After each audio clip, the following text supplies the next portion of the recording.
नमस्कार, स्वागत है आपका हमारे इस YouTube चैनल पर। मैं मनमोहन श्रीवास्तव आपका हार्दिक अभिनंदन करता हूं। दिल्ली विश्वविद्यालय में UG on the spot mop up round 2025 अब समाप्त हो चुका है और सूत्रों ने बताया है कि लगभग 1200 से ज़्यादा एडमिशन हुए हैं। हालांकि आधिकारिक रूप से ये आंकड़ा अभी तक नहीं आया है, लेकिन इस राउंड को लेकर जो है वो कैंडिडेट्स और पेरेंट्स में बहुत ही असंतोष रहा है।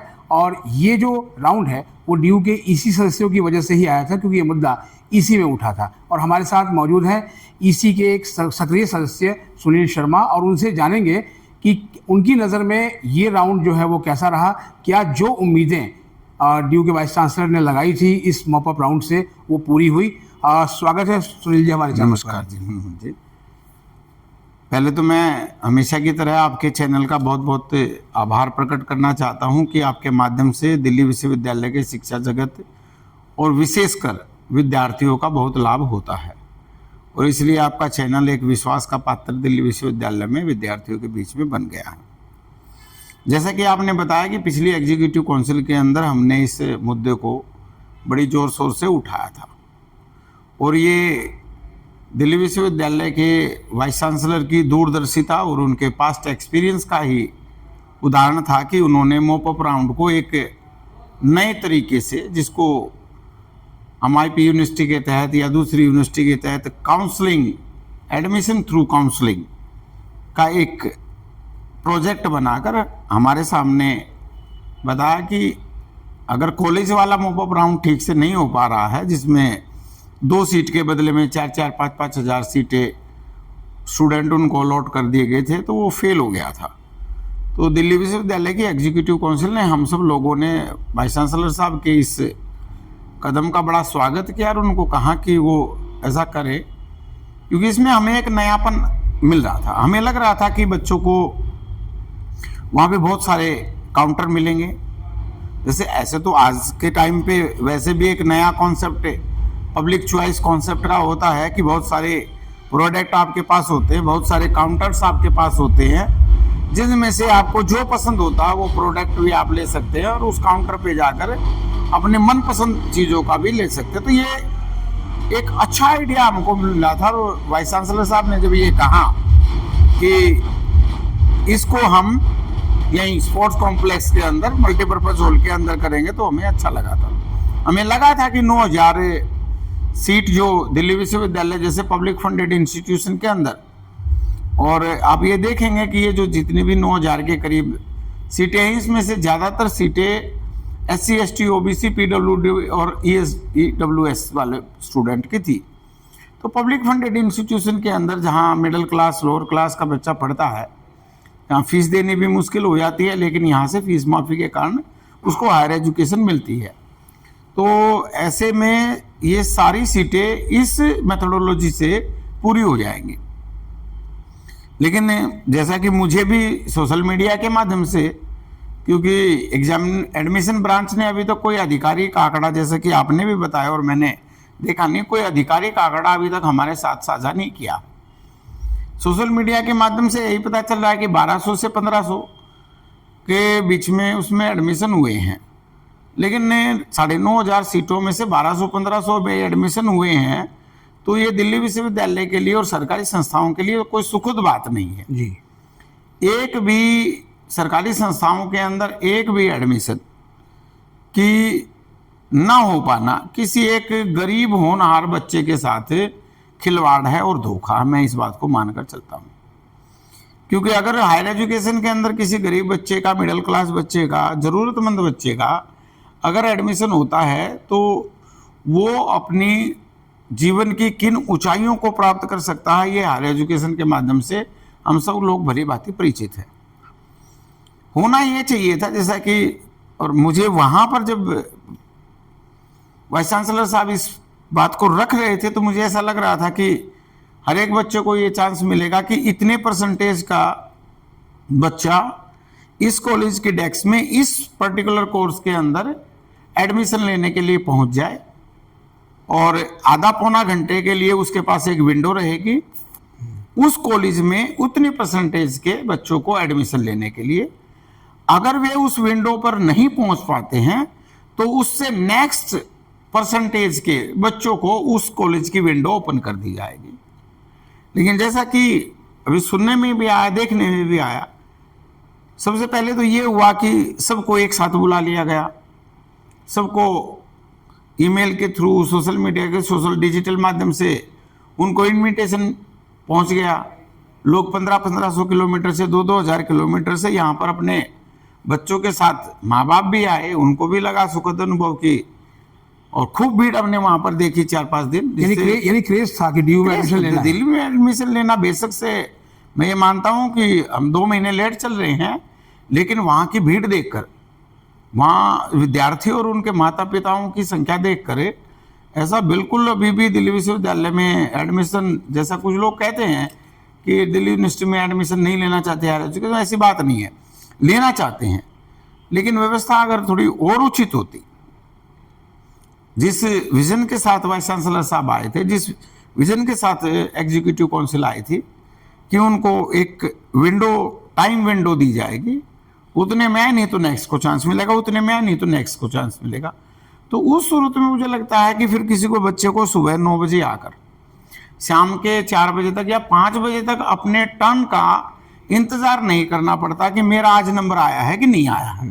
बच्चे 1 दिन भी आए, 2 दिन भी आए, फिर यहाँ सबको एक साथ आने के बाद पता चला कि नहीं जी, पहले तो 2 दिन बीए प्रोग्राम के एडमिशन होंगे, फिर अगले 2 दिन कॉमर्स के होंगे, फिर साइंस के होंगे। ऐसी व्यवस्था इन्होंने यहाँ आकर, ये व्यवस्था अगर पहले से बच्चों के पास शेड्यूल्ड होती, पेरेंट्स के पास शेड्यूल होती, तो थोड़ा सा ये क्योस जो देखने में आया ये भी कम होता। और या फिर ये होना चाहिए था कि भाई आपके पास ये पर्टिकुलर टाइम है। जैसे आपको जानकारी में होगी कि पहले जब कॉलेज बेस्ड एडमिशन होते थे तो हम last day of the cut off क्या करते थे कि जो बच्चे रह गए पहले वाली कट ऑफ के, हाँ, वो आ जाए, उनको सेकंड डे के लास्ट डे उनको एंटरटेन कर लेते थे, एडमिशन कर लेते थे। जी। तो यहाँ तो बच्चे यही तो कह रहे थे कि बीए प्रोग्राम का लास्ट में अलॉटमेंट हो रहा था, बिल्कुल 29 को शाम के लगभग 7:30 बज रहे थे। बच्चे कह रहे हैं कि उनके सीट मैट्रिक्स में साइंस में सीटें दिख रही हैं, कॉमर्स में दिख रही हैं, तो हमें दे दो। उसको दे देना चाहिए था, उनके कोर्स में दे देना चाहिए था, या उसके भी करके मान लीजिए कि बीए प्रोग्राम में आपने 3 दिन दिए, 3 दिन 2 दिन तक आप पूरी कोशिश कीजिए कि जो आपने मैकेनिज्म बनाया उस मैकेनिज्म से एडमिशन हो जाए। हालांकि वो मैकेनिज्म फुल प्रूफ नहीं रह पाया। मैं ईमानदारी से कहता हूं कि जिस विजन के साथ एग्जीक्यूटिव काउंसिल ने और वाइस चांसलर ने अपना विजन रखा था, मैं इसमें वाइस चांसलर साहब की कोई ये मानता नहीं कि उनका विजन अच्छा नहीं था, ये उन्हीं का प्रपोजल था कि इस तरीके से एडमिशन करें।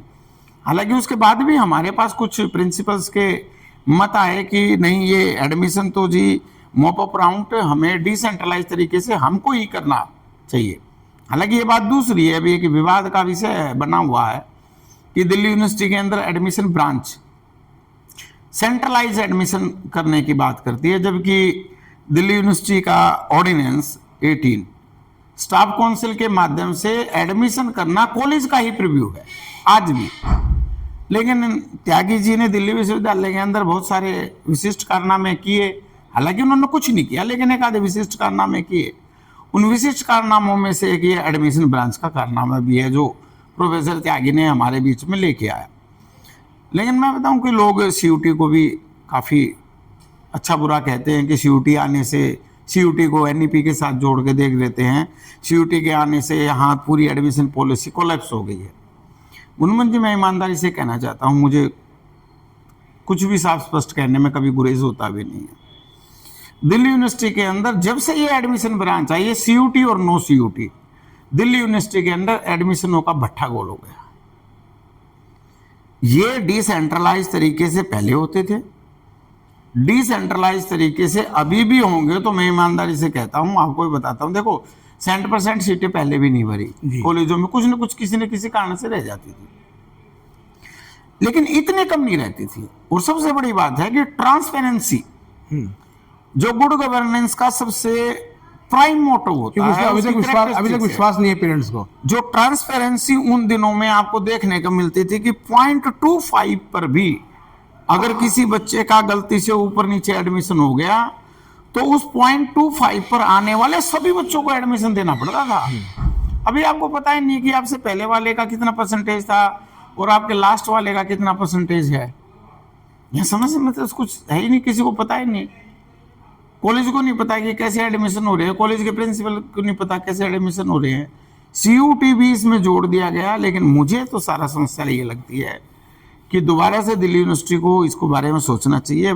प्रिंसिपल इसके लिए पूरे जिम्मेदार भी हैं और काम करना भी चाहते हैं, और दिल्ली यूनिवर्सिटी को दोबारा से एडमिशन कॉलेजेस को सौंप दिए जाने चाहिए। इसकी दूसरी भी एक रिपरकशन निकलता है, 5-5, 6-6 महीने तक दिल्ली यूनिवर्सिटी फीस रख के कॉलेजों की बैठी रहती है, क्योंकि एडमिशन सेंट्रलाइज कर दिए, फीस भी सेंट्रलाइज और कर उसके दी। अलावा एक और भी है, जिसने मतलब विड्रॉ किया उसका रिफंड भी 6-6 महीने तक लटका उसका हुआ भी है। रिफंड 6-6 महीने तक रखा हुआ। बात उनके रिफंड की भी, उनको मिलेगा रिफंड। कॉलेजों को अगर 6 महीने तक उनका फंड नहीं पहुंचा स्टूडेंट का, तो स्टूडेंट की एक्टिविटीज खत्म हो जाती है, 6 महीने तक आप कर नहीं पाते। इसलिए आपने देखा होगा कि सारे फंक्शन एकदम दिसंबर के बाद फटाफट फटाफट रहे कॉलेज में होने लगते हैं। हर दिन वो जो दूसरा सेमेस्टर होता है वो पूरा फंक्शनों में निकल जाता है, जबकि ये वाला जो चलने वाला सेमेस्टर है, जिसको हम अब कह सकते हैं अगस्त से दिसंबर वाला, पहले तो जुलाई से चलता था, अब तो अगस्त से शुरू हो गया है। तो अगस्त से दिसंबर में चलने वाले सेमेस्टर में उतने ज्यादा एकेडमिक फंक्शन नहीं हो पाते, just because of this centralise admission system, जिसमें स्टूडेंट को इनडायरेक्टली फिर फाइनेंशियल मैटर में कॉलेजेस को भी सफर करना पड़ता। कॉलेज के पास फाइनेंशियल रिसोर्स नहीं होंगे, वो एकेडमिक एक्टिविटीज कैसे करेगा। एडमिशन पॉलिसी केवल बच्चों के एडमिशन नहीं, उसके ओवरऑल ग्रोथ पर, उसके ओवरऑल एक्टिविज्म के का एक सेंटर पॉइंट है। इसके बारे में सोचना पड़ेगा। बड़ी अच्छी मंशा के साथ ये मॉप अप राउंड सेंट्रलाइज करवाने की कोशिश की गई थी, लेकिन इम्प्लीमेंटेशन में इसमें फिर कमी रह गई। लास्ट वाले दिन ये करना चाहिए था, जैसे BA प्रोग्राम का लास्ट वाला दिन हुआ, कॉमर्स का लास्ट वाला दिन हुआ, या साइंस का लास्ट वाला दिन हुआ। फिर जिस भी कॉलेज के पास जितने नंबर ऑफ सीट बची हुई थी, उसमें लास्ट आवर्स के अंदर बच्चा जो भी पहले आपके काउंटर पे अप्रोच कर लेता है, जिस भी कोर्स के लिए उसने अप्लाई किया, आपको उसके एडमिशन देकर उसके नंबर ऑफ सीट को, अपने एडमिशन को फुल कर लेना चाहिए था, according to the constitutional provisions. जो आपके आरक्षण के नियम विधान है, जो आपकी सीट खाली है, वो भर दी जानी चाहिए। ये बात पेरेंट्स ने भी कही थी।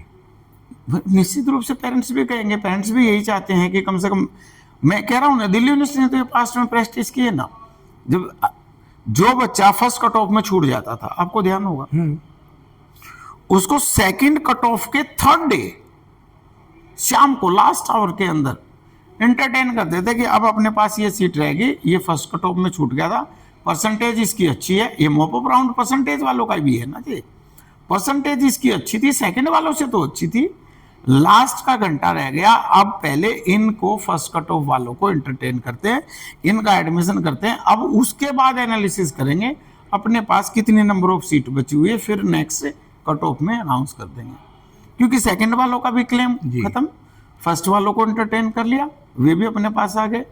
इसी तरीके से यहाँ भी करना चाहिए था, जो भी 1-1, 2-2 दिन दिया, आखिरी वाले दिन काउंटर पे फर्स्ट कम फर्स्ट आधार पर बताकर एडमिशन दे देना चाहिए था। क्योंकि ड्यू में तो कभी खाली सीटों की समस्या थी नहीं, और ना इतने विड्रॉल होते थे। बिल्कुल नहीं। विड्रॉल शायद इसलिए हो रहे थे क्योंकि आपने अपनी पसंद की सीट निकाल के दे दी, बच्चे को पसंद नहीं आई, तो बच्चे के पास चूज करने का अधिकार खत्म हो गया। निश्चित रूप से वो अब यहाँ पर कहीं ना कहीं लैप्सेस तो रहे हैं, और मैं तो एग्जीक्यूटिव काउंसिल होने के नाते फिर मैं आपसे यही बात कहता हूँ कि अगली बार इसको एग्जीक्यूटिव काउंसिल में अच्छे से उठाएंगे।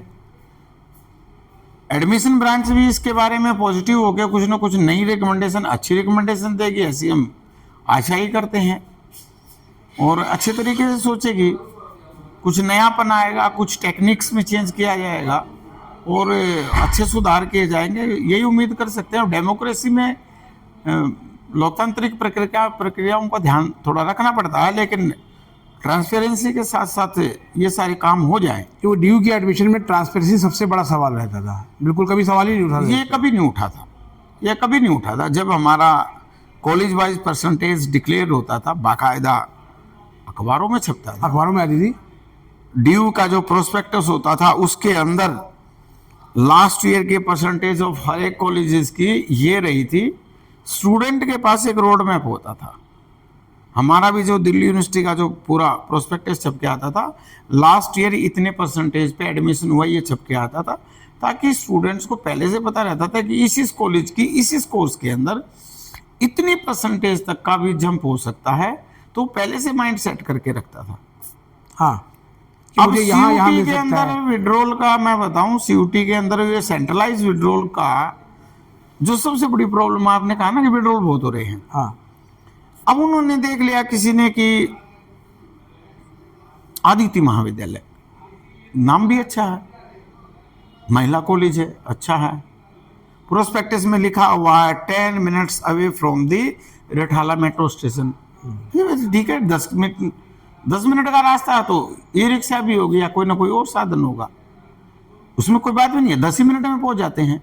और URE2 से तो आजकल 5 मिनट में ही पहुंच जाते हैं। अब उस बच्चे ने डिजिटली एक इमेज बनाई कि Aditya college is a good college. अभी वो क्लास में नहीं गया, उसने कुछ एकेडमिक नहीं देखा है, उसने उसके फिजिकल अपीयरेंस की एक इमेज बना ली, उसने आदित्य में एडमिशन ले लिया, भगनी निवेदिता में एडमिशन ले लिया।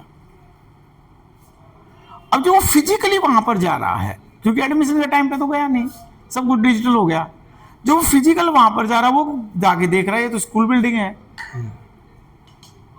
इसकी तो छत में से तेज धूप आ रही है, बारिश हो रही है तो पानी टपक रहा है, खिड़कियों में शीशे लगे हुए हैं, सर्दी भी अंदर आ रही है, जाहिर ये कॉलेज तो मैं इससे अच्छे तो स्कूल में पढ़ के आए हूं मैं। तो यही सोचे ना, इससे अच्छे तो हम स्कूलों में पढ़ के आए हैं। जितनी बुरी स्थिति में कॉलेज की कल्पना नहीं कोई भी टीचर करता है, कोई भी स्टूडेंट करता है, तो वो सूरत में वो फिर कहते फटाफट उसमें से विड्रॉल लेने लगते हैं। तो जो पेरिफेरल कॉलेज के अंदर जो एकदम परसेंटेज ऑफ एडमिशन नीचे आया है, उसके पीछे का प्रमुख कारण यह है कि फिजिकल अपीयरेंस। इसलिए कुछ कॉलेजेस के प्रिंसिपल्स ने ऐसा हमको कहा भी कि कॉलेजेस के अंदर बच्चा आ जाए फिजिकल अपीयरेंस में, पेरेंट्स के साथ भी आए, पेरेंट्स भी देख ले, हाँ, बच्चा भी देख ले, कॉलेज की कंडीशन भी देख ले, उसके बाद मन बना ले कि इस कॉलेज में एडमिशन लेना है कि नहीं लेना है। फिर जितने नंबर परसेंटेज का जो एडमिशन हो जाएगा वो फिक्स हो जाएगा, फिर विड्रॉ नहीं करेगा। अभी आपने यहाँ पर इतना अच्छा जो है स्पोर्ट्स कॉम्प्लेक्स दिखा दिया, पूरी फैसिलिटीज आप हाँ, लोगों ने एकदम रखी थी, मतलब इंतजाम बहुत बढ़िया किए थे तो अगर हाँ निश्चित रूप से मैं तो कह रहा, इस बार के जो मॉप अप राउंड के अंदर वाइस चांसलर के विजन में, उनकी इंटेंशन में कोई कमी नहीं थी, रह गई है तो एडमिशन ब्रांच की तरफ से उसके इम्प्लीमेंटेशन में मतलब फेलियर एडमिशन ये कहीं ना कहीं मिसमैच हो रहा है कि आप अपनी हायर अथॉरिटी के मिशन और विजन को कैच नहीं कर पा रहे हैं। वाइस चांसलर साहब ने जब ये हमारे सामने एग्जीक्यूटिव काउंसिल के अंदर रखा, मैंने कहा उनके पास अपना तजुर्बा है, वो टेक्निकल यूनिवर्सिटी के भी वाइस चांसलर रह गए, तो हमने एकदम एक्सेप्ट किया, जबकि अक्सर ऐसा देखने को आपको मिलता नहीं है। हम तो डूटा के सिपाही हैं जी, वाइस चांसलर कुछ कहता तो हम उल्टा अपोज करने की तरफ पहले भागते हैं। हमें लगता है कि अथॉरिटी की तरफ से कोई प्रपोजल दिया गया, इसमें कोई ना कोई खराबी होगी, लेकिन हमने पाया तो कि इतने गुड इंटेंशन के साथ उन्होंने प्रपोजल दिया, हमने सर्वसम्मति से, एक मत से, ध्वनि मत से इस बात को स्वीकार किया। मैटर सिर्फ इम्प्लीमेंटेशन का रह गया कि इन लोगों को समझना चाहिए कि इनके लीडर का, एग्जीक्यूटिव काउंसिल का मिशन और विजन क्या है, गुड इंटेंशन के साथ काम कर रहे हैं, तो उसका इम्प्लीमेंटेशन पार्ट भी उतना ही पवित्र होना चाहिए, उतना ही साफ सुथरा होना चाहिए, मेरा इतना मानना। अगर वो होता, कहीं ना कहीं कमी रही है, आगे सुधार ले, मैं तो ये कह रहा हूँ। अब अगर आपसे एक सवाल पूछा जाए कि अब ये तो व्यवस्था जैसी भी रही, खट्टी मीठी यादें लेके गए जो है वो स्टूडेंट, कुछ तारीफ करके गए, और मैक्सिमम लोग जो है वो कह के गए कि मतलब आना हमारे लिए जो है मनी और टाइम वेस्ट दोनों हुआ। टाइम वेस्ट, क्योंकि तो अब जो है वो किस तरह के, क्या फिर से पुराने दिनों की तरफ लौट चले, आप लौट चले की तरफ, या फिर क्या? देखिए, मैं इस बात को या एडमिशन डिसेंट्रलाइज नहीं मानूंगा। डिसेंट्रलाइज एडमिशन होने चाहिए। आपको सीयूटी के माध्यम से भी करना चाहते हैं तब भी डिसेंट्रलाइज होनी चाहिए। हर एक कॉलेज के पास उसके कोर्स की कट ऑफ पहुंच जाए, हर एक कॉलेज अपने तरीके से उसकी कट ऑफ निकाले। इस सारा आंकड़ा कॉलेज को भी तो आप ट्रांसफर कर सकते हो। बिल्कुल। फिर वो अपनी नंबर ऑफ सीट देख ले, अपनी नंबर ऑफ परसेंटेज देख ले, फर्स्ट लिस्ट निकाल दे, सेकंड लिस्ट निकाल दे, थर्ड लिस्ट। मैं सीट आज के टाइम पे हकीकत होगी। मैं ये कहूँ कि हमको मार्क्स बेस पे चला जाना चाहिए, बिल्कुल मैं इसकी हिमायत करने वाला नहीं हूँ। वो इसलिए नहीं करने वाला हूँ कि जो CUT से पहले या कॉमन एंट्रेंस टेस्ट पे पहले जो दिल्ली विश्वविद्यालय के अंदर 2-3 साल के अंदर देखा गया, पर्टिकुलर बोर्ड ने जो मार्क्स लौटाते थे पर्टिकुलर स्टेट के अंदर, पर्टिकुलर डिस्ट्रिक्ट के अंदर 100% मार्क्स अपने बच्चों को दिए। पूरे के पूरे बोर्ड के सारे बच्चों के 100% मार्क्स ऐसे हो सकते हैं मुनमुन जी? तो हमारे किरोड़ीमल कॉलेज के एक वरिष्ठ साथी राकेश पांडे जी ने इसको कहा था मार्क्स जिहाद। हाँ, तो ये तो सही मायने में मार्क्स जिहाद था, सही मायने में मार्क्स जिहाद था। जी। तो ये सही नहीं है।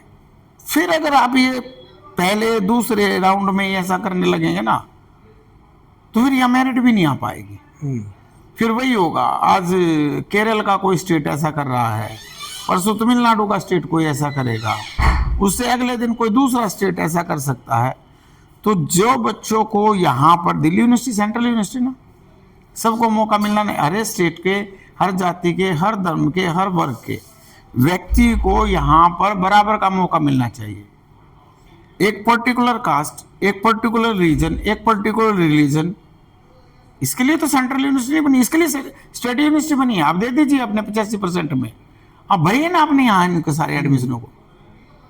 भाई अंबेडकर कॉलेज का जर्नलिज्म एक पर्टिकुलर बोर्ड से भर जाए, पर्टिकुलर कम्युनिटी से भर जाए, पर्टिकुलर रिलीजन के स्टूडेंट के साथ भर जाए, या हिंदू कॉलेज का पॉलिटिकल साइंस डिपार्टमेंट एक बोर्ड के बच्चों से बजाय दूसरे बोर्ड का कोई बच्चा, दूसरे स्टेट का कोई बच्चा उसमें एडमिशन ना ले पाए, ऐसी पॉलिसी को हम बिल्कुल समर्थन नहीं करते। नेशन वाइड सेंट्रल यूनिवर्सिटी का जो कॉन्सेप्ट है वो हर क्षेत्र, वर्ग, क्लास, लिंग भेद के बाद सबको एक जैसा प्लेटफॉर्म मिलने वाला कॉन्सेप्ट है।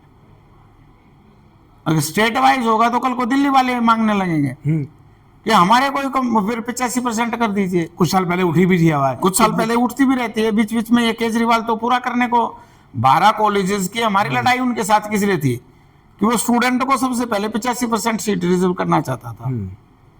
तो ये नहीं होगा। सेंट्रल यूनिवर्सिटी, देखिए सेंट्रल यूनिवर्सिटी जब तक सेंट्रल यूनिवर्सिटी रहेगी उसके कैरेक्टर को हमको बराबर रखना पड़ेगा। उसमें देश के प्रत्येक क्षेत्र, क्लास जो वर्ग का प्रतिनिधित्व झलकना चाहिए कि दिल्ली विश्वविद्यालय एक मिनी भारत के रूप में यहाँ पर प्रदर्शित हो रहा है, जिसमें हर एक धर्म के व्यक्ति को, हर एक क्षेत्र के व्यक्ति को, सबको बराबर का मौका मिल रहा है। लव जिहाद की तरह, मतलब ये मार्क्स जिहाद वाला कॉन्सेप्ट है।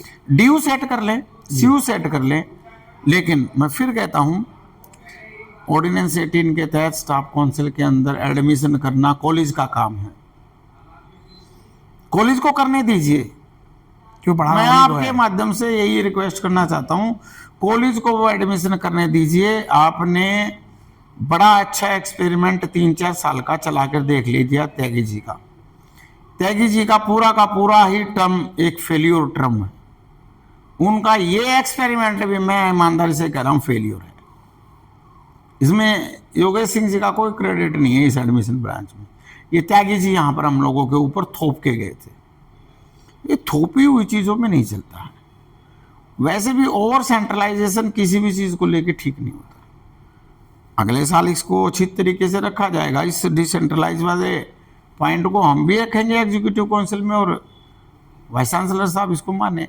इस ब्रांच को, इसकी ह्यूमन रिसोर्स को किसी और तरीके से प्रयोग कर सकते हैं, उस तरीके से कर ले। अपने पीजी एडमिशन के लिए कर लें जी, यूजी एडमिशन कॉलेज को देनी चाहिए, मेरा पूरा मानना है। जी बहुत बहुत धन्यवाद सुनील जी हमें समय देने के लिए, और इस पूरे जो एडमिशन प्रक्रिया में जो भी कमियां खामियां रही हैं उनका पूरा एक पोस्टमार्टम करने के लिए और एक नया विजन जो है वो और एक रोड मैप तैयार करने के लिए। तो आपने सुना सुनील शर्मा जी को, और इन्होंने कहा है कि ये जो पूरी जो एडमिशन प्रक्रिया में जो खामियां रही हैं या जो भी हुआ है उसको लेकर ये आगामी इसी मीटिंग में फिर से वाइस चांसलर के समक्ष अपनी बातें रखेंगे, और हम उम्मीद करते हैं कि आने वाले दिनों में दिल्ली विश्वविद्यालय को अपने कम से कम उस दंश से मुक्ति मिलेगी कि सीटें जो है वो यहाँ खाली क्यों रह जाती हैं।